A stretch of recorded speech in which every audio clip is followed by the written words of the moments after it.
Domestic violence and abuse are profound systemic social issues that are usually framed as violent abuse against helpless women by deviant men suffering from some sort of deep-rooted boyhood trauma having to do with his masculinity.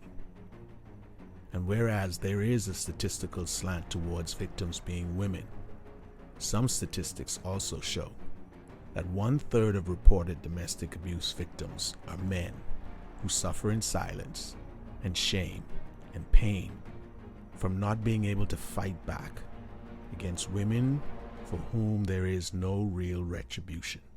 Scratch, you just love to hurt me. I'm not hurting you. I'm not that new. I'm not that new. I've been in good relationships and I've been in bad relationships, but Scrap has hurt me more than anyone else. He knows how I feel about him, and I think he just likes to play with my emotions. In an instance like that, if he had hit her back, he would have been wrong. He would have been wrong. Tell me why you say he would have been wrong. Because of the fact that, as Doctor said, his physical strength is so much stronger than what hers is, and we're not necessarily condoning what she did. Like we mentioned, it was wrong.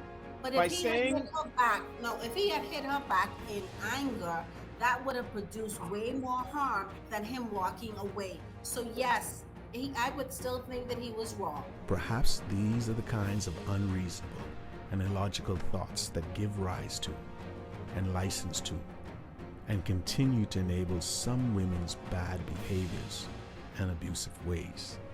Why do women, understanding that men are physically stronger than they are, why do they take a chance in attacking men physically in those instances, understanding that, men may attack back? Is it wrong for a man to attack back?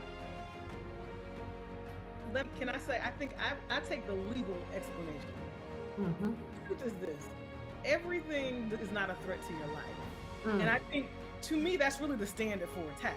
Because the difference is this: I think if a man abuses a woman, what do you think is going to happen if she tries to run? Mm-hmm. He might grab her by the hair, grab her by the throat, drag her through the house. So my point is, I think the answer for everybody is do your best to get away and get the hell out.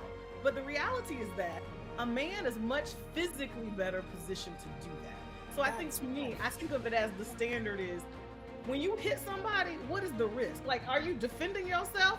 Now, yes, statistically speaking, if I hit a man and it leaves no scar, but he hits me and leaves the scar, he's going to end up looking like I'm going to look like the victim. So I don't even think that's up for debate.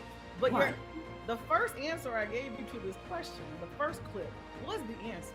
We're dealing with poorly regulated adults. And most victims of abuse and abusers have been in households where abuse was present. So on both sides, to me, the issue is pathology. Whenever you have poor regulation, whether it's verbal abuse, physical abuse, sexual abuse, these are things that can happen. And to be clear, I keep repeating the word pathology because that is what it is no matter what. So I don't care who's doing it. It's not appropriate. It is toxic.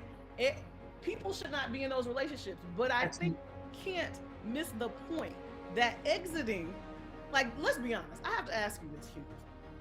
On surface, do you believe that a man is equally at risk for the threat to his life in leaving a relationship as a woman? I would suspect that even you think the answer to that is no. Does it matter whether or not he is equally at risk or not? Or should it only matter that he's being abused and attacked and is exercising his fundamental right to defend himself against any form of abuse or attack? Will men ever have a fighting chance? Or do we continue to suffer in shame, and silence, and pain? Michael's allegations, he says that she attacked with football moves and tackles and punched, kicked in the face, had a chair that was swung at him from across the room. His mouth was cut up, bloody nose and scratches on his face, neck, and chest. So you say she has come at you, she has attacked you, and that oftentimes you have done what you have done purely in defense. Yes, that incident, definitely. I don't care what she does. If she starts punching you, then you turn around and walk away. If she starts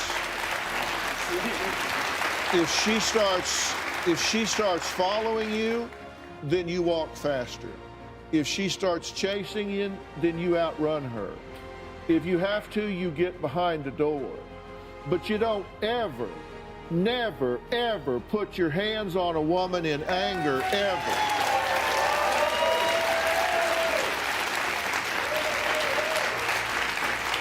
And somehow or another, you think that's funny somehow? Tell me what's funny about that.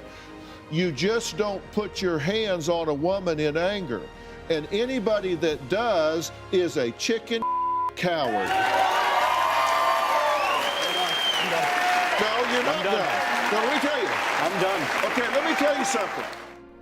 Leave a comment. Tell me whether you agree that it's time to change the narrative and fight back against female delinquency and bad behaviors.